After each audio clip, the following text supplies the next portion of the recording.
She gave names of who was sitting in each empty chair. I stared around the empty room, dazed. I gingerly took a seat in what I was hoping was an empty chair. You know what I mean. And tried to play along with my wife. It happened again in the next week. An art gallery opening her friend's exhibition. I started to lose my ish when I was stood in an empty gallery looking at empty picture frames. When I heard my wife ooh and ah over an effing empty frame, I couldn't contain myself any longer. What the hell's gotten into you? She hissed. I played along at the start, but this is a joke. There's no one in the effing room. Her face changed to worry. I haven't been playing any practical joke on you. I swear, I think you need to go to the doctor. My wife wouldn't let up about me seeing a doctor, so I gave in and found myself sitting in an empty doctor's office, my wife nodding along to an empty office chair. A week or so later, I arrived home to my wife preparing dinner in our kitchen. She gave me a sheepish smile, a kiss on my cheek, and told me she was sorry for messing with me. She was my wife, and I loved her. Chris was one of my college buddies. We had recently reconnected, and he invited me and the wife over for dinner. I greeted Chris and introduced him to my wife. We made some small talk. My wife was reserved, and I tried to include her more in the conversation. After a while, Chris gave a nervous laugh and asked if everything was okay. He looked awkward, his eyes not quite meeting mine. It's just that there's no one there. My wife tells me she's real. I can feel the warmth of her skin against mine. She's my wife. I believe her. That was interesting. I don't really get it. So, yeah, I guess the plot twist is that it seems like the wife is crazy, but it's actually the husband who's crazy. It's a little bit obvious, but okay. Let's go on to the second story. Today, the popular girl befriended the weirdo. Leela was the most popular girl at school. The girls idolized her and the boys lusted after her.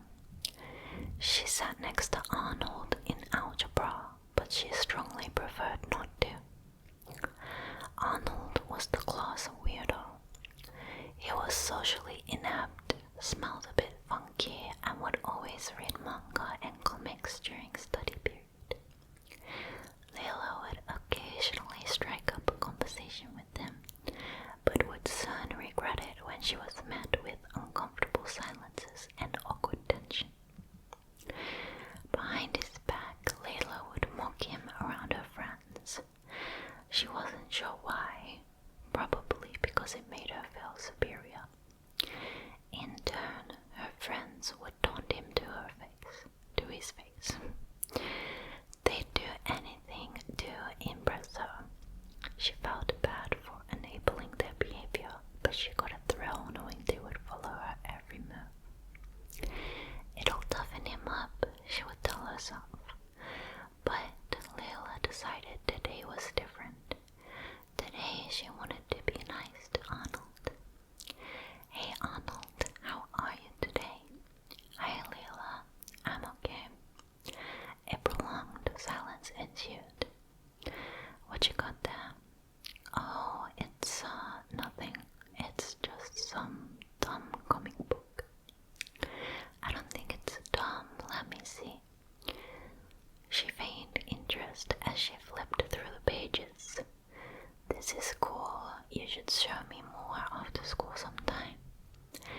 He shuffled around, turning red, visibly uncomfortable. Yeah, that would be cool. She blinked flirtatiously. Well, maybe we could go on a date sometime and you could show me then. He let out a nervous laugh and nodded. Turning back to his desk, Layla could see him hiding his goofy smile.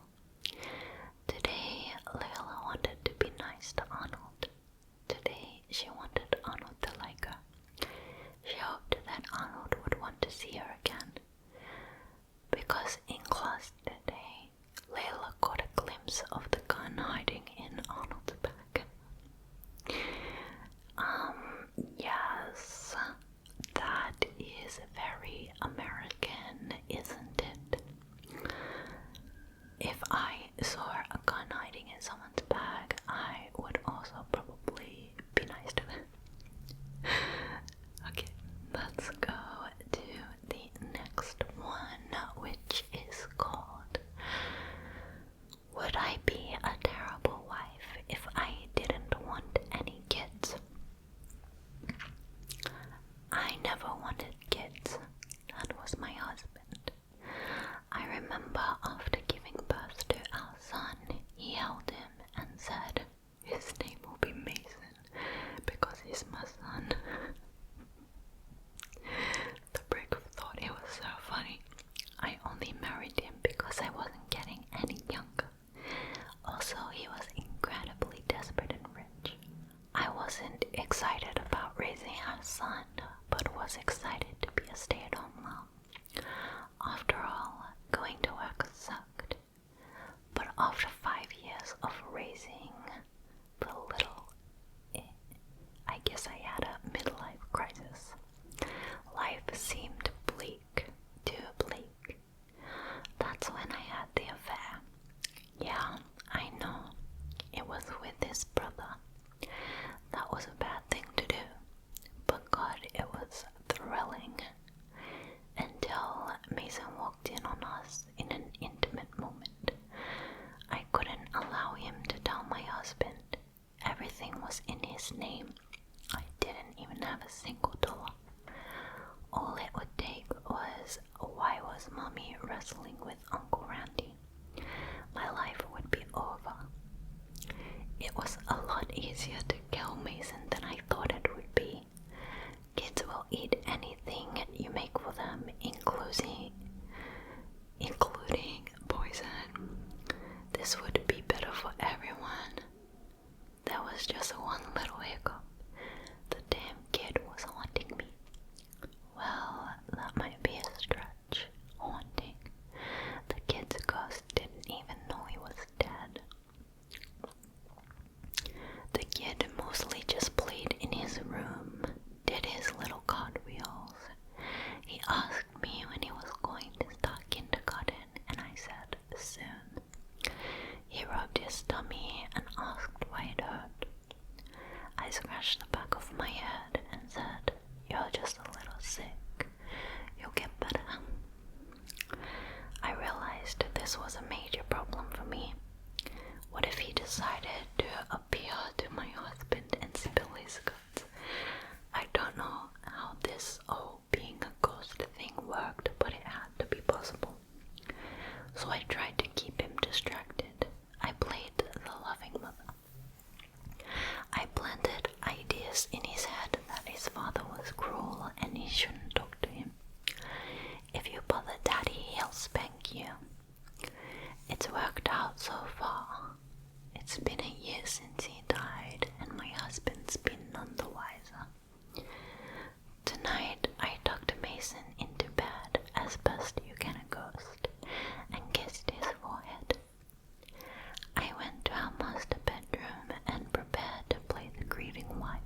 Why are you still here?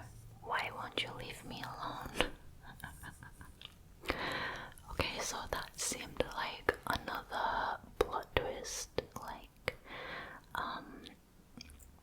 trying to say the son is the ghost, but actually the wife is the ghost. These people may just copy each other. I don't know. Okay, let's do one more. Okay, one from 3 months ago. I don't recognize my boyfriend since he started going to the gym. My boyfriend Kyle is chubby. I wouldn't call him fat, but he is definitely round. I love that about him, don't get me wrong, but I can also see that it makes him unhappy. When Kyle was in high school, he was skinny. The word he used was effable. Now, apparently, he's not, even though we are, in fact, effing. I hated to see him down on himself, so I gently suggested he go to the gym. That made Kyle mad. He said that I was only suggesting this because I didn't want to date a whale.